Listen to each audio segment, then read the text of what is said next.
Hello दोस्तों, IAS with Hari Mohan पर आपका स्वागत है। दोस्तों, हमने जिस तरीके से मैं काफ़ी दिन बाद इस चैनल पर लौटा हूं, उस चीज़ के लिए सॉरी। मैं काफ़ी दिनों से इस चीज़ के ऊपर एफर्ट कर रहा था, टीम डेवलप कर रहा था और इस तरीके से सिचुएशंस को एडजस्ट करने की कोशिश कर रहा था कि मैं आप लोगों के लिए एजुकेशन के पॉइंट ऑफ व्यू से जो बहुत ज़्यादा रिलेटेड हो उसमें आपकी हेल्प करने के लिए आगे बढ़ूं और जिस तरीके से एडिटोरियल्स वगैरह बच्चे जो नहीं पढ़ पाते, आप लोगों के लिए उन एडिटोरियल्स को लेके आऊं और लगभग 7 से 8 अखबारों के डिस्कशंस में आपके सामने रखूं। वो सिचुएशन मैं यहाँ पर आप लोगों के सामने लाया हूँ और इनके ऊपर डिबेट और डिस्कशन के लिए काफ़ी सारी चीज़ें आप लोगों को हेल्प करेंगी एग्ज़ाम पॉइंट ऑफ व्यू से। और जिस तरीके का पीटी और मेंस का एग्ज़ाम है वो आपको काफ़ी ज़्यादा मदद पहुँचाने वाला है, जो मैं आपके सामने एडिटोरियल्स और खासकर फैक्ट्स वगैरह कंसेप्ट्स के ऊपर मेहनत करने वाला हूँ। तो दोस्तों, असली पहला टॉपिक जो है एजुकेशन से ही रिलेटेड है। JNU spending on security up, research budget down now. Hindustan times का ये न्यूज़ एडिटोरियल है और इस न्यूज़ एडिटोरियल के अंदर अगर आप लोग देखेंगे तो आपको ये काफ़ी सब चीज़ें दिखाई देना शुरू हो जाएंगी। सबसे पहला एडिटोरियल है कि जवाहरलाल नेहरू। अब इसके अंदर मोटे तौर पर यह बताया गया है कि असलियत में जवाहरलाल नेहरू का जो एनुअल बजट है, जवाहरलाल नेहरू यूनिवर्सिटी का जो एनुअल बजट है, उसके अंदर अलग अलग जो ग्रुप्स हैं, जो टीचर्स एसोसिएशंस हैं, स्टूडेंट यूनियन है, स्टूडेंट्स को जो अलग अलग टॉपिक्स मिलते हैं जिनके ऊपर वो रिसर्च करते हैं या रिसर्च स्कॉलर्स हैं, वो सब उन सब का इसके ऊपर एक पूरा जेएनयू प्रशासन, जेएनयू एडमिनिस्ट्रेशन के ऊपर एक एलिगेशन है। मैं उस एलिगेशन को समझाने की कोशिश कर रहा हूँ कि किस तरीके से पूरे का पूरा एलिगेशन जो है वो एलिगेशन सही है या गलत है, किस तरीके से इसके ऊपर काम किया जा रहा है। तो अगर आप इसे देखेंगे तो जेएनयू के बारे में जो पूरा पहला का स्ट्रक्चर है वो आपको दिखेगा कि substantial decrease in its, JNU has seen substantial decrease in academic expenses. ये वर्ड आपको यहाँ पर नजर आएगा कि over the past 3 financial years, 3 साल के अंदर सब्सटेंशियल डिक्रीज देखने को मिला है। और सबसे बड़ी बात यह है कि इसकी वजह से seminar, workshops, subscription to journals जो बुक्स वगैरह आती हैं, पब्लिकेशंस जर्नल्स के साथ, स्पॉन्सरशिप ऑफ फेलोशिप और रिसर्च एक्टिविटीज़, ये सब चीज़ें जो शुरू के पैराग्राफ में आपको दिखेंगी, ये किसी भी एजुकेशन सिस्टम की रीड होती है, किसी भी कंट्री के एजुकेशन सिस्टम की रीड होती है, जो यहाँ पर आपको दिखाई दे रही है। अब इसी के ऊपर सवाल उठाए गए हैं members of executive council. Her university की अपनी एक एग्जीक्यूटिव काउंसिल्स होती हैं जो कि पूरा का पूरा बजट वगैरह के ऊपर डिस्कशन करती है। इन्होंने कहा फाइनेंशियल रिपोर्ट्स के अकॉर्डिंग अगर देखने को मिले कि 3 साल के अंदर एनुअल एकेडमिक एक्सपेंसेस का यहाँ खर्चा है डिक्रीज्ड बाय 26.38% फ्रॉम इन 2000, यानी 38.36 करोड़ जो परसेंट वो रुपए 17-18 में मिले थे, उसमें 26.38% का कम हुआ और ये घटकर रह गए 28.24%। और उसके बाद फिर दोबारा से 30% कम करके ये पैसे पहुंच गए 19.74, यानी दूसरे शब्दों में देखोगे तो 38.36% से घटकर ये इतना अमाउंट हो गया, यानी लगभग 50% के आसपास जो है मतलब रह गया। अब ऐसी सिचुएशन के अंदर बहुत सारी जो खर्चे होते हैं वो सेमिनार, वर्कशॉप के ऊपर होते हैं, जनरल पब्लिकेशन के ऊपर होते हैं, टीचिंग एड्स के ऊपर, रिसर्च एक्टिविटीज़। अगर एनुअल एकेडमिक यानी पढ़ाई लिखाई के ऊपर जो खर्चा है अगर वो इतना कम हो जाएगा यार, तो सोचने वाली बात है कि किसी तरीके से रिसर्च से लेकर, टीचिंग से लेकर, जनरल पब्लिकेशन यानी एजुकेशन सिस्टम से लेकर सब कुछ कोलैप्स होना शुरू हो जाएगा। अब ऐसी सिचुएशन में हालांकि हिंदुस्तान टाइम्स वालों का कहना है कि उन्होंने फाइनेंशियल रिपोर्ट्स देखी हैं और हालांकि वेबसाइट पर भी अवेलेबल है, मैंने भी देखी है, इसमें कोई शक की बात नहीं है। अब ऐसी सिचुएशन में अगला पॉइंट क्या है, इन द सेम पीरियड, सबसे बड़ी बात जो एलिगेशन यहां पर लग रहा है और जिसके ऊपर चिंता करने वाली बात है कि इसी टाइम पीरियड में लीगल और सिक्योरिटी एक्सपेंसेस जो हैं, यानी कोर्ट कचहरी से लेकर जो सुरक्षा के जो खर्चे हैं वो बढ़ गए हैं, जो किसी टाइम पर 17-18 में 2.72 था, 18-19 के अंदर 17.7 लाख रुपए हो गए और अब ये 30 लाख रुपए और, यानी इतना ज़्यादा तेज़ी से ये इन्वेस्टमेंट बढ़ता जा रहा है जो कि लीगल एक्सपेंसेस का है, यानी कि कोर्ट कचहरी के चक्करों के अंदर जितने भी हैं उसका है। अब ऐसी सिचुएशन के अंदर अगर आप देखते हैं कि 2.72 लाख रुपए से अगर 30 लाख रुपए हो गया है तो ये काफ़ी ज़्यादा चिंता का विषय है किसी भी यूनिवर्सिटी के लिए, मेरा तो मानना यही है। हालांकि इसके जो एकेडमिक के कंपैरिजन में ये कुछ भी नहीं दिखाई दे रहा, लेकिन अगर आप हम इसको अगर सिक्योरिटी इश्यूज़ के मामले में भी देखेंगे तो हमें कुछ और ही नज़र आता है कि भाई security spends increase from this much amount, यानी 17.37 करोड़ जो 2.17-18 में था वो 18.54 करोड़ हो गया। और 19-20 के अंदर अगर आप लोग देखते हैं तो ये 15.34 करोड़ रुपए हो गया यूनिवर्सिटी के एक्सपेंसेस। अब आप अंदाजा लगा सकते हैं इसके अंदर के कितना सारा खर्चा लगातार बढ़ता चला गया, और ये खर्चा इतना ज्यादा बढ़ता चला गया, मतलब कि आप मतलब ये देखिए। अच्छा, इसके अंदर ये साफ कह रहे हैं कि इसमें भी अभी और ज्यादा सिक्योरिटी बजट में 15.3 करोड़ 4 करोड़ रुपीस से और ज्यादा बजट भी देना है। अब यहां पर देखने वाली बात जो इंपॉर्टेंट है वो ये कि असलियत में 2016 से बहुत ज्यादा स्ट्राइफ यानी विरोध देखने को मिल रहा है। और किस वजह से? क्योंकि जैसे प्रोटेस्ट अगेंस्ट हैंगिंग ऑफ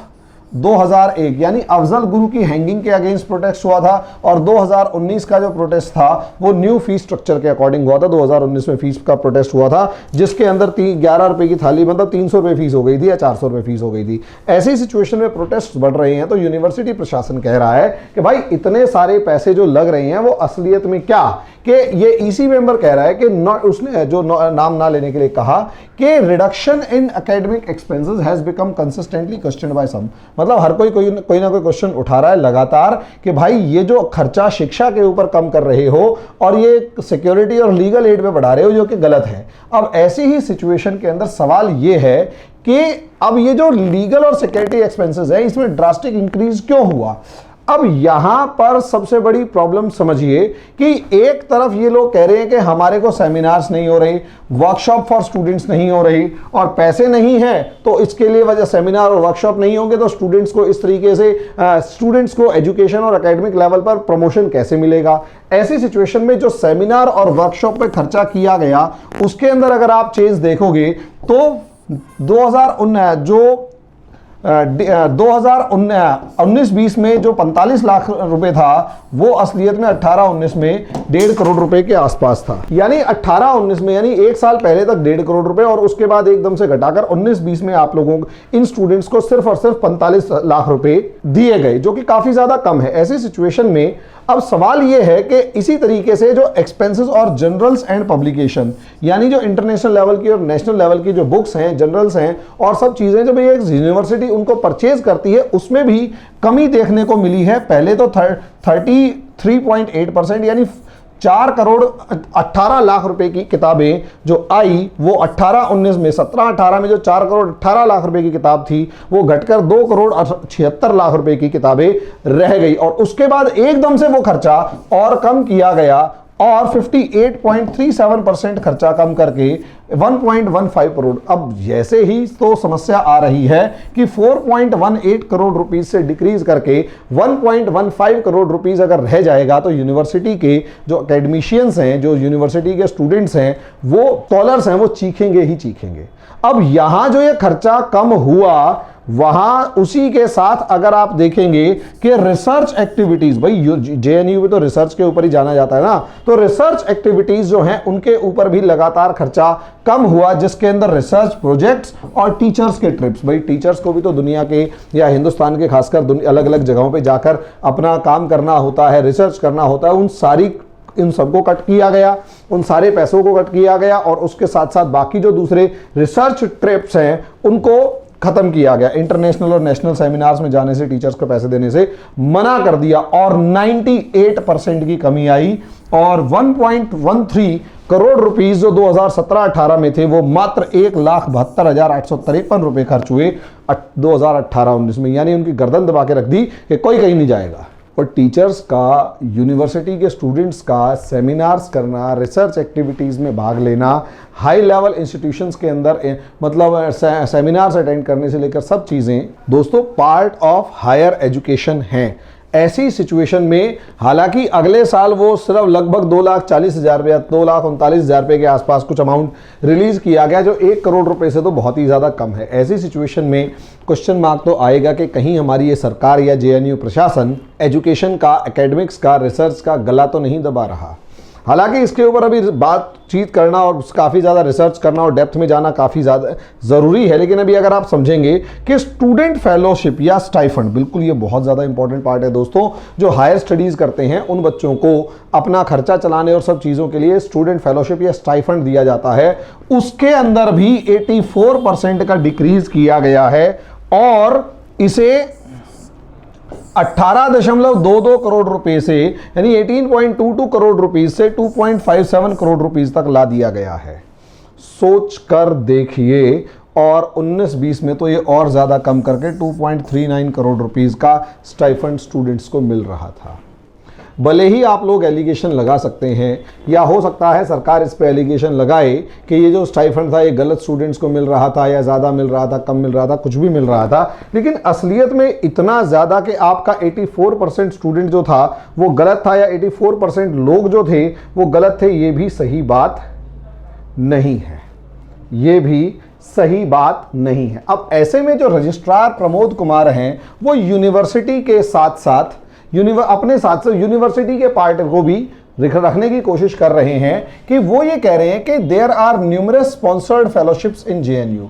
कि वो ये कह रहे हैं कि ज़रूरी नहीं है कि सारा स्टाइफंड और सब चीज़ें जो हैं हम खुद ही अपनी जेब से दें, कि बहुत सारे ऐसे स्पॉन्सर्ड फेलोशिप्स भी अवेलेबल हैं। जेएनयू के अंदर बहुत सारी स्पॉन्सर्ड फेलोशिप्स भी अवेलेबल हैं जो कि बच्चों को मिलती रहती हैं। वो ये एश्योर करना चाहते हैं कि अप्रॉक्सीमेट जो भी पीछे अमाउंट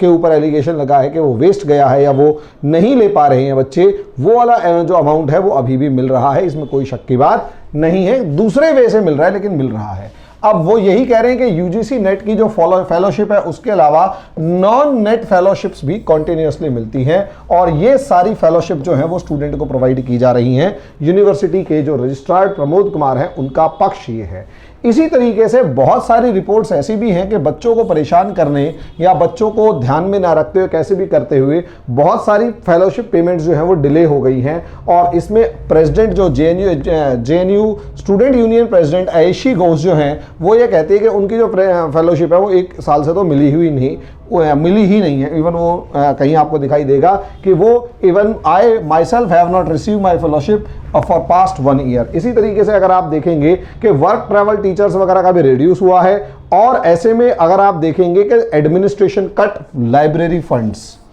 ये भी इंपॉर्टेंट है कि लाइब्रेरी फंड्स लगभग 6 करोड़ रुपए कट हो गए हैं, यानी 6 करोड़ रुपए कम पैसे दिए जा रहे हैं लाइब्रेरी फंड्स को। इसी तरीके से जो जेएनयू टा है या जो टीचर्स एसोसिएशन है वो भी कहते हैं कि इसका जो मामला है ये एग्जीक्यूटिव बॉडी के सामने काफ़ी टाइम से उठाया जा रहा है कि हम उनको लैब मटेरियल का खर्चा नहीं मिल रहा, फील्ड वर्क का खर्चा नहीं मिल रहा, जनरल्स का खर्चा नहीं मिल रहा, कॉन्फ्रेंसेस का, सेमिनार्स का, इन सब के खर्चे नहीं मिल रहे हैं। तो ऐसी सिचुएशन में अगर आप देखेंगे कि कॉन्टिन्यूसली जो खर्चे हैं वो किसी ना किसी फॉर्म में किसी ना किसी तरीके से लगातार कमज़ोर या कम होते जा रहे हैं। ऐसे में प्रमोद कुमार जी ने साथ में ये भी कंफर्म किया है कि प्रॉब्लम को समझिए। प्रॉब्लम ये है कि असलियत में पिछले 3 साल में प्रोटेस्ट, जो यूनिवर्सिटी का पक्ष है वो ये कह रहा है कि 3 साल में प्रोटेस्ट्स बहुत ज़्यादा हुए हैं। अब क्योंकि 3 साल में प्रोटेस्ट्स बहुत ज़्यादा हुए हैं, कभी इस फीस हाइक को लेकर, कभी अफजल गुरु को लेकर, कभी किसी मामले को लेकर, कभी किसी मामले को लेकर, और सबसे बड़ी बात यह है कि स्टूडेंट हर छोटी से छोटी बात या हर छोटी बड़ी बात को उठाकर यूनियन के पास ले जाता है, कोर्ट ले जाते हैं। तो ऐसे में कोर्ट केस के मामले में भी वकीलों की फीस बढ़ी है और खर्चा बढ़ा है। ऑब्वियस सी बात है, अगर स्टूडेंट हर बात को कोर्ट ले जाके खड़ा हो जाएगा तो खर्चा तो कोई यूनिवर्सिटी को ही लगाना पड़ेगा। और दूसरी सबसे बड़ी सिचुएशन ये है कि जिस तरीके से स्टूडेंट्स की फोटोग्राफ्स भी आई हैं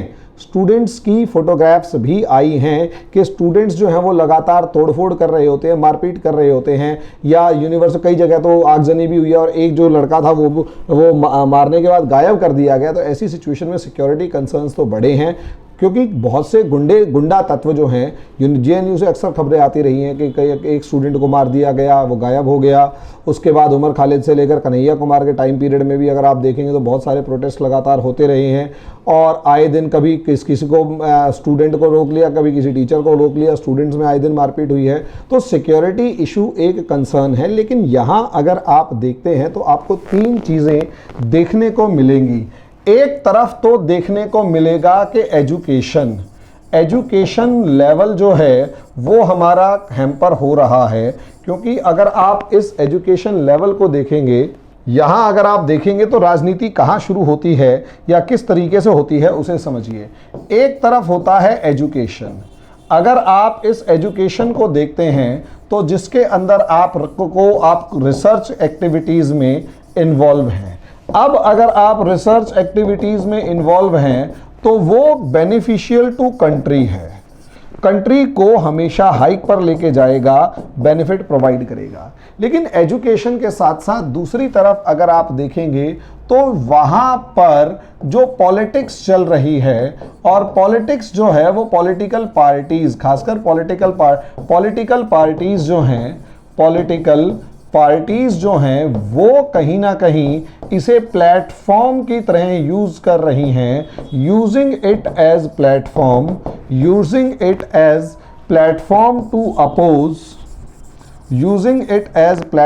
टू अपोज या प्रोटेस्ट अगेंस्ट गवर्नमेंट या अपोज गवर्नमेंट। अब ऐसी सिचुएशन के अंदर अगर आप देखेंगे तो सरकार जो है, पॉलिटिकल पार्टीज जो हैं वो इसका इस्तेमाल कर रही हैं प्रोटेस्ट करने के लिए या सरकार के खिलाफ आवाज़ उठाने के लिए, और कहीं ना कहीं इसके अंदर भी आरोप लगता रहा है कि ये असलियत में मिसगाइडिंग द स्टूडेंट्स, और यहाँ जो स्टूडेंट्स हैं वो भी कहीं ना कहीं राजनीति के अंदर आकर, राजनीति के दबाव में आकर या राजनीति के फेर में आकर गवर्नमेंट के अगेंस्ट जब आवाज़ उठाना शुरू कर देते हैं, राजनीति के दबाव में या राजनीति के फेर में आके सरकार के खिलाफ जब आवाज़ उठाना शुरू कर देते हैं तो उसका असर जो है वो डायरेक्ट कहीं ना कहीं एजुकेशन सिस्टम के ऊपर भी पड़ता है। ऐसे में गवर्नमेंट को भी हम अछूता नहीं छोड़ सकते। गवर्नमेंट के ऊपर आरोप ये है कि वो फंड्स कट करके या एक्सपेंसेस को कट करके क्या रिस्पॉन्स देना चाहती है या क्या बताना चाहती है। असलियत में मेरा मानना यह है दोस्तों कि अगर हम जिस तरीके से काम कर रहे हैं या जिस तरीके से बात कर रहे हैं, रियलिटी अगर आप देखेंगे तो एजुकेशन किसी भी देश की तरक्की की सबसे बड़ी जड़ है। और यदि हमारी सरकार या कोई भी सिस्टम या तो एजुकेशन को खराब कर रहा है, रिसर्च वर्क को खराब कर रहा है उसके फंड्स कट करके, या फिर एजुकेशन के प्लेटफॉर्म्स को मिसयूज करके एजुकेशन के सिस्टम को नुकसान पहुंचा रहा है, तो देश के तो ये दोनों ही दुश्मन हैं। और ये समझ लीजिए दुनिया के अंदर वो देश हमेशा पिछड़ता है जिसका एजुकेशन रिसर्च वर्क, एजुकेशन से रिलेटेड और रिसर्च वर्क से रिलेटेड जो एक्सपेंसेस हैं वो कम हो जाते हैं, ख़त्म हो जाते हैं, या फिर वो राजनीति की भेंट चढ़ जाते हैं। चाहे वो JNU हुआ, चाहे वो जामिया इस्लामिया, जामिया हमदर्द, या फिर AMU हुआ, या कोई सी भी ऐसी ओस्मानिया यूनिवर्सिटी से लेकर माधवपुर यूनिवर्सिटी तक, जो भी यूनिवर्सिटी जो राजनीति, चाहे वो पटना यूनिवर्सिटी, उसका तो मैं एक प्रत्यक्षदर्शी रहा हूं, भले ही उसका स्टूडेंट नहीं रहा, लेकिन काफ़ी सारे स्टूडेंट्स के मुंह से जिस तरीके से वहाँ होने वाली राजनीति या गिरते हुए स्तर की बात अगर सुनी, तो वो असलियत में ये केवल JNU की कहानी नहीं, हिंदुस्तान की हर उस यूनिवर्सिटी की कहानी है जहाँ पर जो पार्टियाँ हैं उस पर्टिकुलर यूनिवर्सिटी को अपनी राजनीति का अखाड़ा बनाते हैं, और राजनीति का अखाड़ा बना के उसका मिसयूज करके स्टूडेंट्स को बरगलाते हैं, अपने साथ मिलाते हैं, और सरकारें भी उसको किसी ना किसी तरीके से एजुकेशन में सुधार या शिक्षा में सुधार की जगह उसको सीधे तौर पर अपनी सत्ता की प्रतिष्ठा के रूप में देखते हैं, और सीधा यानी रेपुटेशन ऑफ द गवर्नमेंट की फॉर्म में देखते हैं, और सीधा इसका नुकसान स्टूडेंट के रूप में हमारे देश के भविष्य के ऊपर पड़ता है। और आने वाला जो भविष्य होता है, जो फ्यूचर जो है वो कंट्री का, वो डार्कनेस में आ जाता है। इसका बेस्ट एग्जाम्पल असलियत में अगर आप देखेंगे तो हम ये मानते हैं, या हमारे देश में एक प्रचलित व्यवस्था है, या लोग कहते हैं कि तक्षशिला यूनिवर्सिटी, उसके बाद नालंदा यूनिवर्सिटी, उसके बाद विक्रमशिला से लेकर बहुत सारी दूसरी यूनिवर्सिटीज़ हमारे देश के अंदर मौजूद रही हैं। अब हमारे देश में जब तक ये यूनिवर्सिटीज़ मौजूद रही, उसके अंदर रिसर्च वर्क चलते रहे, स्टूडेंट्स मेहनत करते रहे, उनको फंड्स मिलते रहे, यकीन मानिए देश जो था वो सोने की चिड़िया बनता रहा। और गुप्ता पीरियड के अंदर इंडिया ने, जो हमारे बहुत से हिस्टोरियंस मानते हैं कि अपना एक गोल्डन एज देखा। लेकिन जैसे ही हमारे यहाँ रिसर्च वर्क बंद हुए, यूनिवर्सिटीज़ या तो बर्बाद हो गई, फंड्स खत्म हो गए, जला दी गई, या XYZ हमारे जो भी लोग थे उन्होंने यूनिवर्सिटीज़ को फंड्स देना खत्म बंद कर दिया, यूनिवर्सिटीज़ को सिस्टमेटिक वे में जो सप्लाई ऑफ फंड्स थी वो ख़त्म कर दिया, बंद कर दिया, उनको सिस्टम्स देने बंद कर दिए। नतीजा ये था कि देश अंधकार में जाते हुए देर नहीं लगी, बर्बादी की तरफ जाते हुए देर नहीं लगी, और आज हम उस कागार पर थे, मतलब उसके बाद हम इस कागार पर पहुंचे कि देश मानसिक रूप से दिवालिया हुआ, जातिवाद अंधविश्वास के रूप में अकड़ता चला गया, बंधता चला गया। नतीजा ये हुई कि अल्टीमेटली बाहर के इन्वेडर्स को रोकने, भाई शिक्षा नहीं थी, प्रगति नहीं थी, डेवलपमेंट नहीं थी, रिसर्च नहीं थी, तो आप लोग एक तरीके से अंधविश्वास के जाल में फंसते चले गए। समाज जो था वो पिछड़ा होता चला गया। समाज पिछड़ा होगा, अंधविश्वास के जाल में आप फंसेंगे, तो अल्टीमेट आउटकम उसका क्या होगा? उसका अल्टीमेट आउटकम ये निकल कर आया, उसका अल्टीमेट आउटकम जो था वो ये निकल के आया कि देखिए दोस्तों, असलियत में जड़ समाज जो था, जो स्टैटिक सोसाइटी थी, जो बिल्कुल जिसे कहते हैं रेडिकलाइज्ड जो सोसाइटी थी, या जिसे ऑर्थोडॉक्स सोसाइटी थी, उस ऑर्थोडॉक्स सोसाइटी के ऊपर जब बाहर की प्रोग्रेसिव सोसाइटीज़ ने अटैक किया तो आप गुलाम होने के अलावा कुछ नहीं कर पाए। और ये गुलामी 1 या 2 साल की नहीं, अगर आप इस गुलामी को बहुत से रेडिकल फॉर्म में देखेंगे तो एक फॉर्म ऑफ जो गुलामी है वो अंग्रेज़ों की है, लेकिन दूसरी फॉर्म जो हारने की है वो बाहर से आने वाले इन्वेडर्स की है, जिनके सामने एजुकेशन ना होने की वजह से, रिसर्च वर्क ना होने की वजह से, ब्रॉड माइंडेडनेस ना होने की वजह से, बैकवर्ड सोसाइटी होने की वजह से, कॉन्फ्लिक्टिंग सोसाइटी होने की वजह से, और एथिकल मॉरल वैल्यूज़ की जगह सिर्फ और सिर्फ जिसे कहते हैं कि सेल्फ इंटरेस्ट से डोमिनेटेड सोसाइटी होने की वजह से लगातार आप गिरते चले गए, और इस हद तक गिरते चले गए कि एक टाइम ऐसा आया कि आपको समझ में नहीं आया कि हाउ टू एडजस्ट। और यही रीज़न था कि अप्रॉक्सीमेट 1192 के बाद जो भी इन्वेडर आया उसने अपना रूल इंडिया में स्टैब्लिश किया। सोसाइटी को डेवलपमेंट के लिए, सोसाइटी की प्रोग्रेस के लिए एजुकेशन इंस्टीट्यूशंस का इंडिपेंडेंटली, ऑटोनॉमसली काम करते रहना बहुत ज़्यादा ज़रूरी है। पॉलिटिक्स का उससे दूर रखना उतना भी ज़्यादा ज़रूरी है, लेकिन फंड्स मिलना बहुत ज़्यादा ज़रूरी है। बाकी ये टॉपिक जो डिस्कस किया उसके पीछे यूनिवर्सिटीज़ के अंदर की राजनीति और उसके फंड्स की कमी का एग्जाम्पल देने के लिए मेंस के आंसर राइटिंग में मे बी पॉसिबल ये क्वेश्चन आपको किसी न किसी जगह पर काम आ जाए। धन्यवाद।